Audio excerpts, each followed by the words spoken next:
The autumn rain fell steadily outside Narita International Airport as I clutched my single suitcase, watching my family drive away.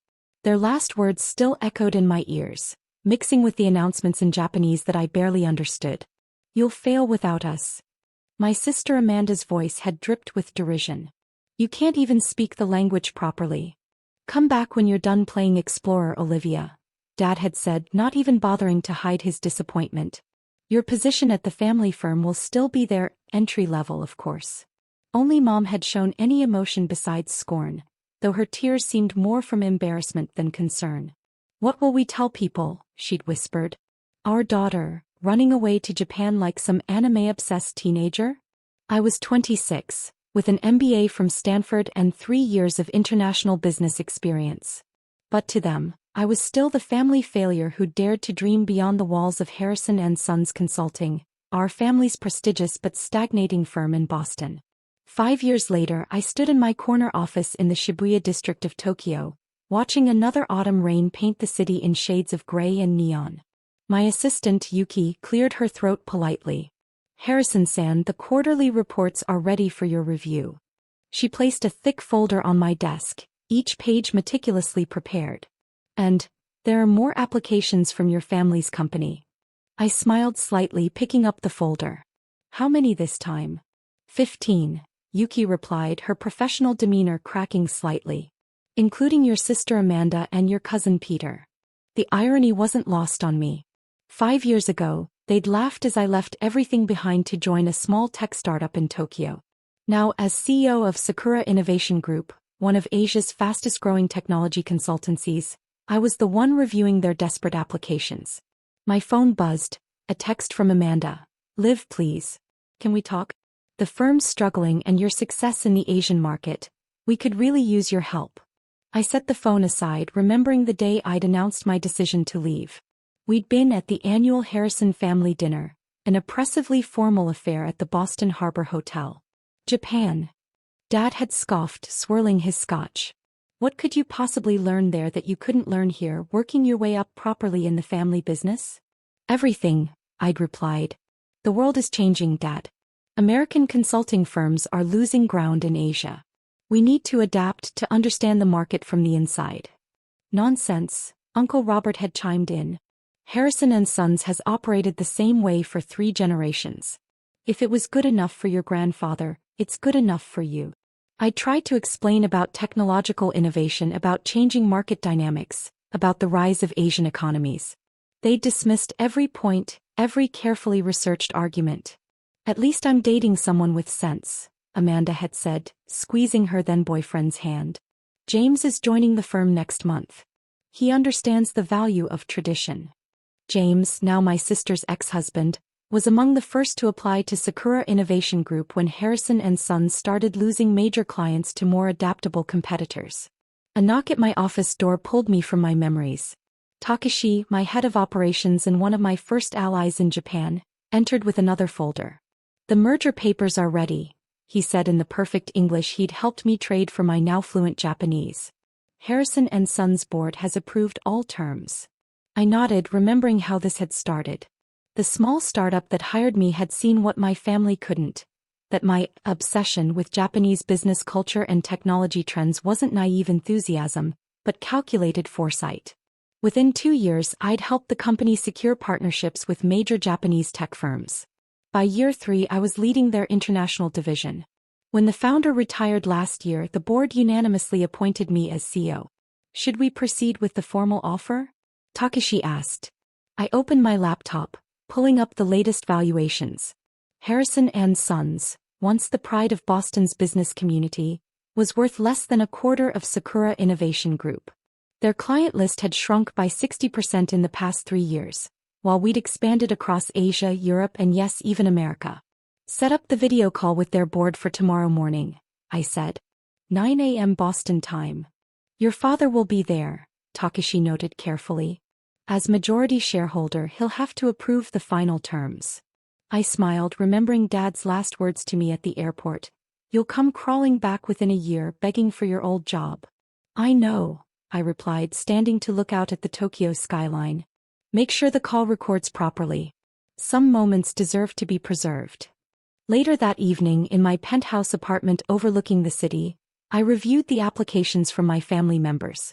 Amanda's was particularly desperate, filled with references to our shared childhood and family loyalty, the same loyalty they'd never shown me. My phone buzzed again, this time a message from Mom. "Darling, we were wrong. So wrong. Please, the family needs you now." I set the phone aside and walked to my window wall, pressing my hand against the cool glass. Below, Tokyo pulsed with energy, a city that had welcomed me, challenged me, and ultimately helped me prove everyone wrong.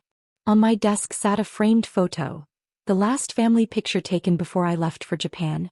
Everyone posed perfectly in their expensive suits, while I stood slightly apart in the simple black dress they'd mocked as unprofessional. None of them could have imagined that 5 years later, I'd be orchestrating the takeover of their precious family firm from an office in Tokyo. Yuki's voice came through the intercom. "Harrison-san, your father is asking for an urgent meeting before tomorrow's call. He's offering to fly to Tokyo immediately." I thought about all the times he'd been too busy to take my calls during my first year here. How they'd all laughed when I missed Cousin Tracy's wedding because I was closing my first major deal in Singapore. "Tell him I'm in meetings all day," I replied. "He can present his thoughts during the board call tomorrow." "Hi, Wakura Mashita," Yuki responded, her tone suggesting she understood this was about more than just business. I picked up Amanda's application again, noting how she'd emphasized her international perspective, gained entirely from luxury vacations in Europe. How different from my years of learning Japanese business etiquette, of making mistakes and earning respect, of building something real while they mocked my choices. Tomorrow, they would all learn exactly what their naive relative had accomplished while they weren't paying attention. Tomorrow, the family that had laughed at my dreams would face the reality that their future now depended on my decision. I poured myself a glass of sake, a rare vintage gifted by one of our major clients, and raised it to the Tokyo skyline.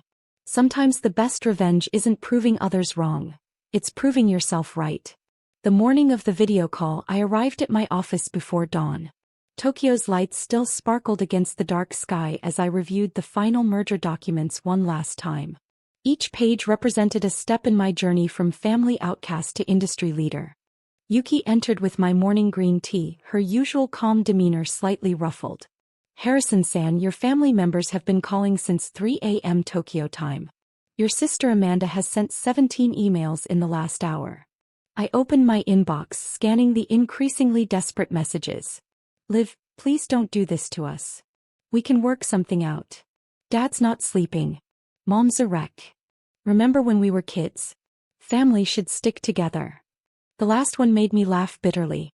Where was that family loyalty when I'd spent my first Christmas alone in Tokyo, too busy learning the business to fly home, only to receive a group photo of them all at the annual Harrison party with the caption, "Missing our explorer. Hope the sushi is worth it." Takashi arrived next, tablet in hand.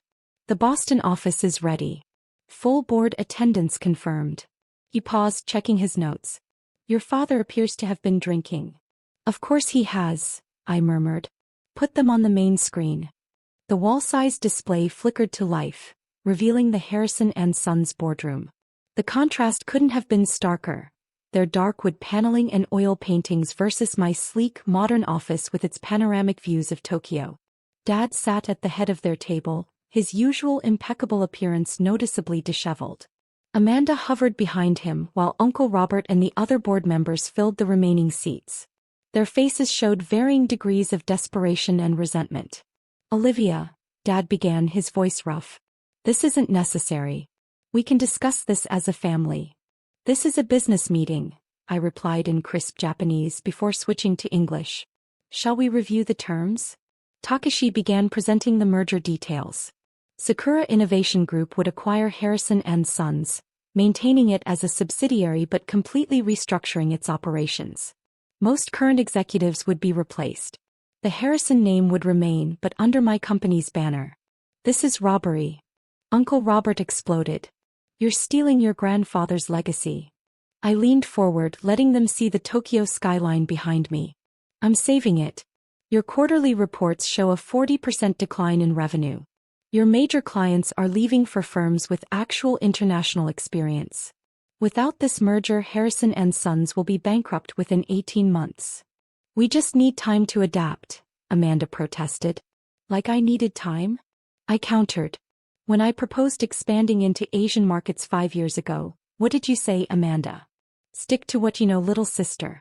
Leave the real business to the adults. He flinched, remembering. Your acquisition offer is insultingly low, Dad growled. I clicked to a new slide. Actually, we're offering 30% above market value. More than generous, considering your company's current trajectory. Shall I show the projection models? The next hour was brutal. I systematically laid out every mistake they'd made, every opportunity they'd missed, every market trend they'd ignored while clinging to their outdated methods. Their faces grew increasingly pale as they realized just how thoroughly I understood their weaknesses. You planned this, Uncle Robert accused. All along you were plotting to take over. I smiled, switching to flawless Japanese to confer with Takeshi before responding. The board members shifted uncomfortably, excluded from a language they'd never bothered to learn. No, I finally said. I plan to succeed. Taking over your failing company is just a bonus. Olivia, Mom's voice came from off-screen. She stepped into view looking older than I remembered. We're your family. Family. I pulled up an email from 3 years ago, projecting it onto their screen. It was from Dad, responding to my invitation to visit Tokyo and see what I'd built. Too busy with real work to play tourist. Amanda just made junior partner. Try to be happy for her. I offered to help you modernize, I continued. To share my connections, my knowledge of the Asian market. You refused. Harrison and Sons doesn't need foreign influence, remember? Dad's face reddened. We were protecting our legacy.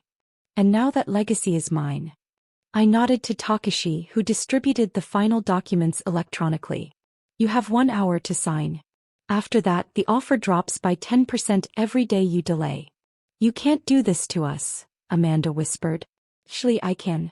And I'm not doing it to you, you did it to yourselves. While you were mocking my decision to come to Japan, I was learning, adapting, growing. While you were clinging to grandfather's outdated methods, I was building something new. I stood, letting them see my full transformation from the uncertain young woman they'd mocked to the CEO I'd become. Sign the papers or watch your company dissolve. Either way, I win. And if we sign? Dad asked, his voice barely controlled. What happens to the family? I smiled, remembering all the family events I'd missed while building my empire. That depends.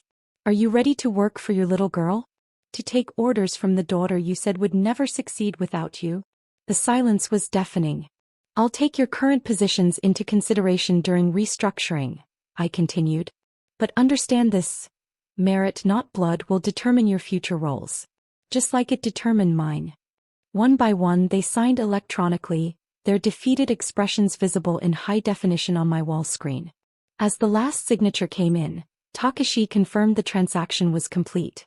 Welcome to Sakura Innovation Group, I said, switching to Japanese before ending the call. Let them wonder what I'd said. As the screen went dark, I remained standing, watching the sun rise over Tokyo.